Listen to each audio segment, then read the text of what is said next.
Hi అండి అందరికీ, welcome to my channel. నిన్న మీకు చెప్పిన కథలో ఆ మిత్రుడు హాస్పిటల్లో అడ్మిట్ అయ్యాడన్న వార్త విన్న తోటి స్నేహితులు వెంటనే హాస్పిటల్కి అయితే వెళ్ళారు. వారు హాస్పిటల్కి వెళ్ళినప్పుడు వారితో నవ్వుకుంటూ పలకరించాడు ఆ మిత్రుడు. ఏం లేదురా, చిన్న నొప్పే, రేపు మార్నింగ్ వరకు నన్ను డిశ్చార్జ్ చేస్తారు అని చెప్పాడు. అలా వారి ఫ్రెండ్స్తో దాదాపు ఒక 3-4 గంటల వరకు ఒక పేషెంట్ లాగానే ఉండకుండా వారితో హ్యాపీగా నవ్వుకుంటూ మాట్లాడుతూ వచ్చాడు.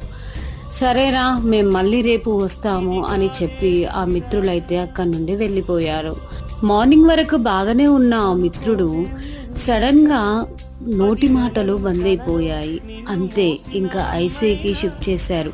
నెక్స్ట్ వీడియో కోసం మా ఛానల్ని సబ్స్క్రైబ్ చేసుకోండి, లైక్ చేయండి, షేర్ చేయండి. ఓకేనా? Bye bye.